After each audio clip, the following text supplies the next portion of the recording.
আপনারা মাওলানা তারিক জামিলের নাম শুনেছেন? পাকিস্তানে বাসা, শুনেছেন।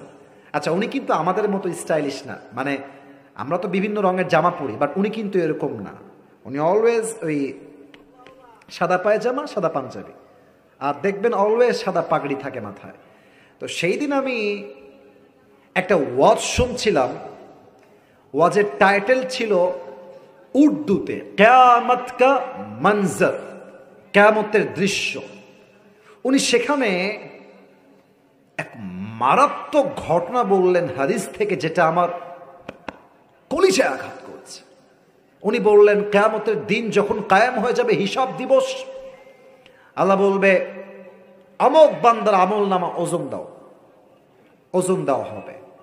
জান্নাতে যাওয়ার জন্য আমল লাগবে 100-তে 51। বলেন সবাই, 100-তে কত অন? কত কন? 51। ওই বান্দার আমল নামা ওজন দেওয়া হবে। तो ये दाई अमल और बाई अमल दोनों ऐसे बराबर हो जाएगा। तारिक জামিল বললেন দুইটাই সমান সমান হয়ে যাবে।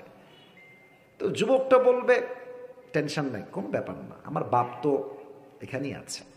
বাপকে বলবো, আব্বা मुझे बस एक अमल की जरूरत है, तुम मुझे एक अमल दे दो, मैं जन्नती हो जाऊंगा। আব্বা কে কইলে আব্বা আমার দিয়ে দিবে, নো টেনশন। আব্বার কাছে যাবে, अब्बा मैं तुम्हारा बेटा हूं, मुझे जन्नत में जाने के लिए बस एक अमल की जरूरत है। अब्बा एक আমল দাও, তোমার ছেলে আজকে জান্নাতি হয়ে যাবে। আব্বা তার দিকে তাকাবে। মাওলানা তারিক জামিল বললেন, বাপ তাকিয়ে বলবে, कौन हो तुम, कहां से आए हो, कौन हो, मेरा तो बीवी नहीं था, बेटा कहां से आएगा। अरे के ছেলে, বের হও, আমার তো বউ নাই, সন্তান আসবে কই থেকে, বের হয়ে যাও।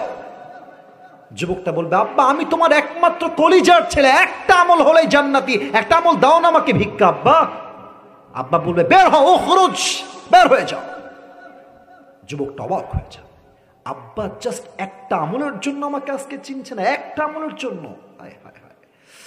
যুবকটা এবার মায়ের কাছে আসবে, মা তুম মুঝে ইনকার মত করনা, মা তুমি আমাকে চিনতে অস্বীকার তো বাবার মতো করো না, আজকে এরকম স্বার্থপর তুমি হয়েও না। মা মা আমার একটা আমল হলেই জান্নাতি, মা তুমি একটা আমল আমাকে ভিক্ষা দাও।